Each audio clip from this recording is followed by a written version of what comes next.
April ano ba? 27 2024.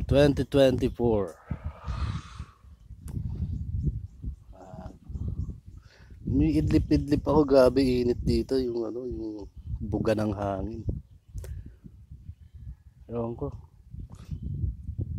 Wala kasi masyadong puno rito. Ito lang puno dito. Bali, nantok ako kanina. Umidlip lang ako, tapos paggising ko, umiyak ako doon. May mga gago dito na nag-aabang sa akin pag umiihi ako.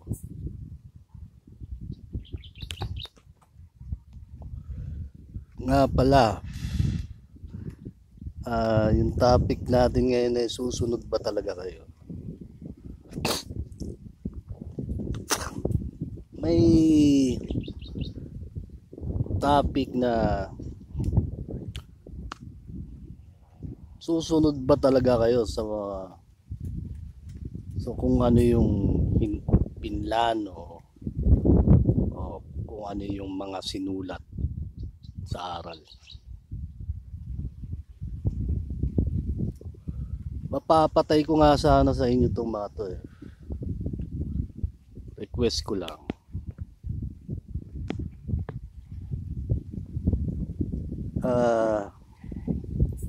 Kapatid gobyerno, sasabihan ko kung susunod ba talaga gobyerno. Unang-una sa lahat, wala tayong kaso, wala tayong kriminal na ginawa, wala tayong ano bang ginawa natin. Pangalawa, nagtatag tayo sa Pilipinas ng isang matindi na hindi kayang palitan, hindi mo kayang bayaran. Tatanungin natin yung mga taga-senado, taga-gobyerno, kung susunod ba sila sa sasabihin ko. Mapapatay ko nga itong mga to eh. Susunod kaya sila? Papapatay ko itong mga to, itong mga gumagago sa akin dito. Pakisabi sa gobyerno kung talagang susunod ba sila. Kasi unang-una sa lahat, mga demonyo, mga putang inan to. Diba? Sinabi ko na, una, wala tayong kaso, hindi tayo kriminal na tao. Pangalawa, nagtatag tayo ng isang hindi kailanman kayang palitan ng gobyerno. Hindi kahit kailanman kayang bayaran ng gobyerno ang mga itinayo dito sa bansa. Kaya sasabihin ko, ito nga lang yung part 2 na sinabi ko noon na susunod ba kayo. Sasabihin ko lang sa mga taga-gobyerno na parang baliktad naman ata. Para kasing hindi patas. Para kasing hindi maganda yung patakaran nyo sa pinatutupad yung batas. Kasi dapat ang mga kriminal, yun ang pinapatay, di ba?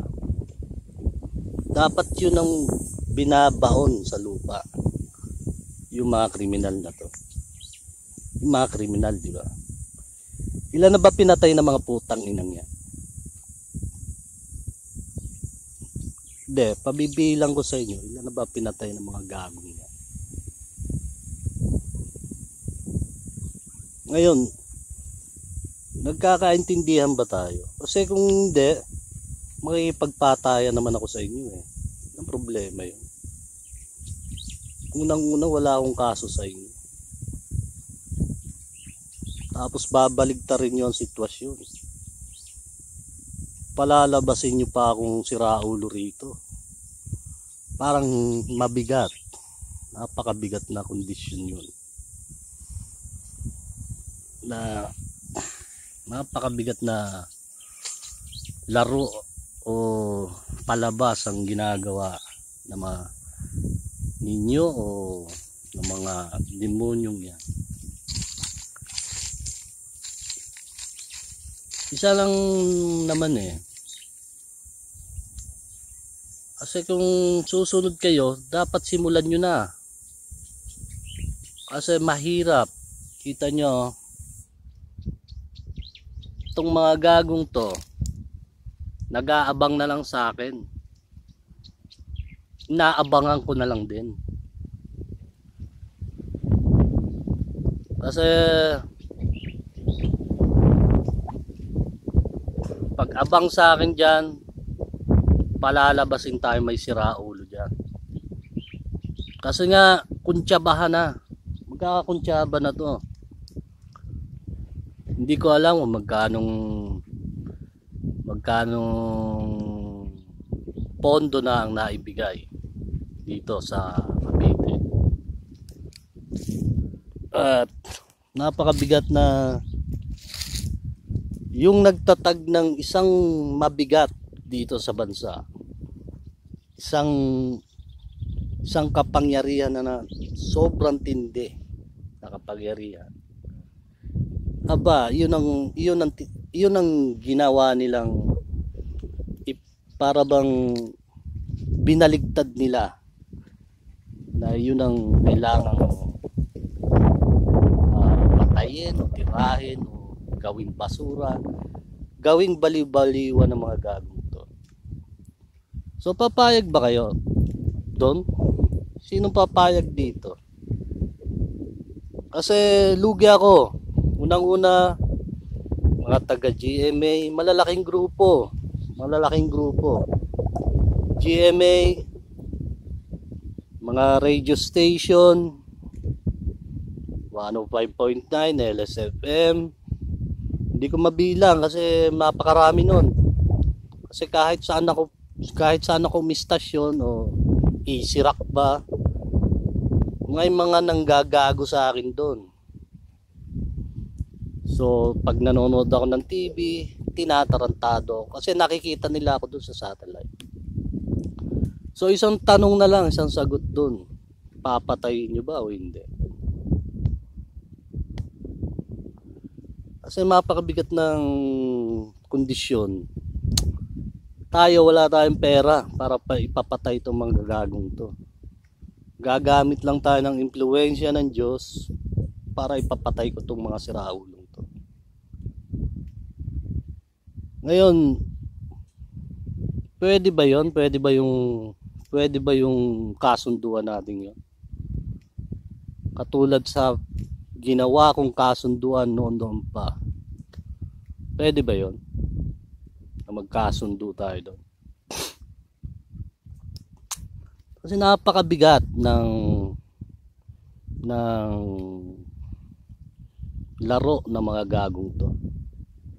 Kasi kahit na dito sa bukid, gusto kong umiwas sa mga away na gulo ng ginagawang to. Hanggang dito sinusundan ako ng mga gagong yan. Dahil nakikita nila ako sa satellite na ginagamit nilang panggago sa akin dito. Ngayon naandyan lang sila. Andyan lang sila sa Panabe. Dito sa may kalsada, dito sa kala Kuya Dani. Hindi ko alam kung sino-sino yung mga putang inang yan. Tapos dun sa bahay, napakadami nila. So napakarami nilang palabas na para lang ipatira ako, para lang madisgrasya nila ako. Gumagawa sila ng palabas. Ngayon, ang style kasi ng mga gagong to, pagka kinumpronta mo, inaano ba kita? Ngayon, wala akong hawak na ebidensya. Pati yung nanay ko, pati yung mga tao doon kakuntsaba, walang gusto magsalita. Kasi nga, isang palabas patibong lang sa akin. Ang kalabang ko, GMA, ABS, mga radio station, napakarami. So bayad lahat tong mga putang inan to. Kung bibigyan ng tigi 1,000 yon, payat yon. Sabi ko nga, kung kada isang bahay magbibigay ng 1,000,000, barya yon. Ilang bahay lang yan meron sa Carissa. Diba? Ngayon sasabihin ko naman dito sa mga taga-gobyerno, kay Bongbong Marcos, Mr. President, o sa Senado, sa Senador, sa mga pulis, sundalo, putang ina, papatayin nyo ba yung sinasabi ko? Papatayin nyo ba yan? Baka putang na, baka pagdating ng araw ginawa nyo akong laruan dito, putang ina nyo, gamitin nyo yung grupo ko tsaka pangalan ko, putang ina nyo. Diba? Kaya alam ko na agad ang mangyayari, alam ko na agad kung ano ang takbo ng utak nyo. Ngayon, sinasabi kong patayin nyo, siyempre patayin nyo, di ba? Sinasabi ko ng matagal na. Kaya ginagawa tayong tawag nito, napakalaki, napakatindi. O, pagtanong natin sa bawat tao dito, sa bawat tao sa Pilipinas, bawat taga-gobyerno dyan na nakaupo, bawat employee nyo, empleyado, employee, bawat pulis nyo, bawat sundalo nyo, tanungin nyo kung ano ba ang ginawa ko dito sa bansa. Ganong kalaking kapangyarihan ang tinatayo ko dito sa bansa. Gaano kalaking impluwensya ang ginawa ko dito sa bansa. Napakaliit ng request ko sa inyo. Napakadali lang pumutok ng baril. Hindi nyo magawa. Diba? Napakadali lang magpaputok ng baril dito. Kung may dala ako ngayon, pupuntahan ko yan po mga putang inang yan. Kahit kasulok-sulok, hahaglapin ko yan dyan sa mga damuhan dyan. Kung may baril ako. Kaso wala, napakarami yan. Gagawan ako ng palabas, gagawan ako ng gulo, para lang baligtarin ako dito. Ngayon, tatanungin ko ang gobyerno, senador, pulisya, sundalo, gagawin nyo ba yung sinasabi ko? Kaya nyo bang gawin yung sinasabi ko? Para saan ba itong ginagawa ko? Para saan ba itong ginawa ko sa bansa? Kaya nyo bang gawin ang pinagagawa ko sa inyo? Sa mga taga-gobyerno, kaya nyo bang gawin ang pinagagawa ko?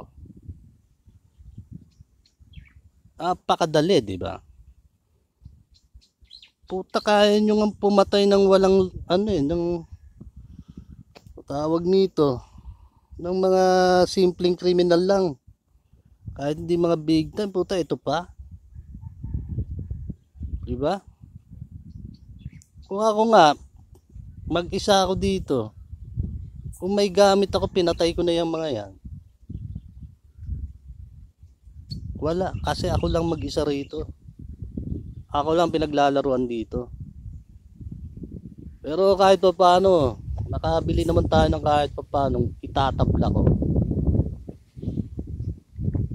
Napakadali, di ba? Ganun lang naman kasimple ang magsalita, gumamit ng influence. So, nasa sa inyo yan.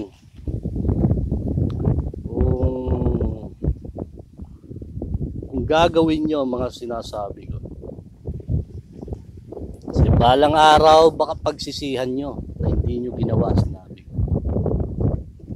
Sana may gumawa na doon ng testamento ko sa ibang bansa. Sana ipinatupad na yung testamento kong pinagawa doon sa ibang bansa. Pag yun kahit naman hindi naman larong verbal lang yun. Kasi kung ano yung sinabi ko.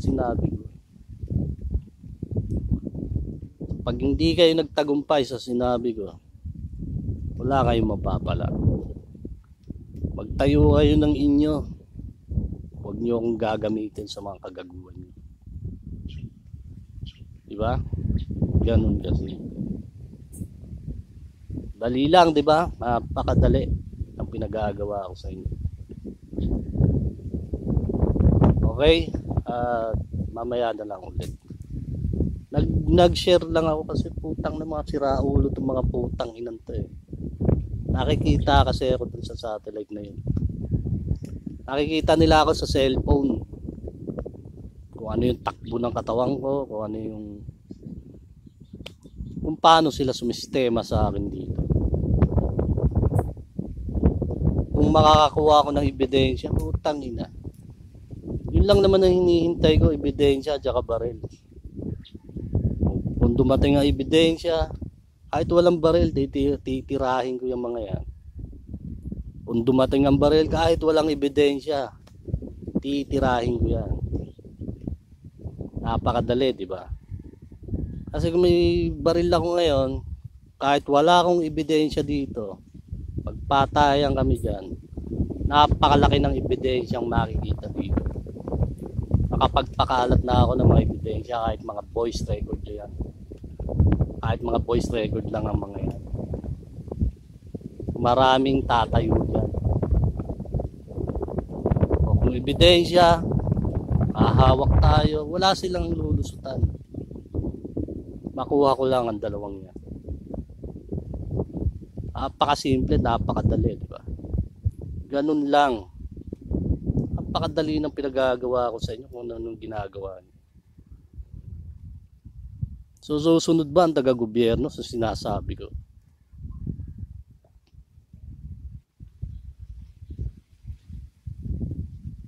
Oh. Ano? Kasi may impluwensya ka laban. Sino ba to? Sino ba itong gumagalaw dito? Mga iglesia ni Manalo. Sinawa ka nila gobyerno. Putang ina nyo. Si Manalo lang pala katapat nyo. Paano pa kayo kung tatapat kayo sa ibang bansa? Mga putang ina nyo. Napakaliit nyo lang palang putang ina nyo. Kay Manalo lang pala, takot na kayo, putang ina nyo. Tapos tatapat pa kayo sa China. Magago. Diba? Ito hindi. Pinapapatay ko mga putang ina kung sino-sino man yung mga gago. Tato ay putang ina. Napakalaki ng ginawa ko dito. Hindi buwis buhay, hindi lang buwis buhay ang ginawa ko rito, putang ina nyo. Napakalaki ng hinirap ko dito, mga hayop kayo.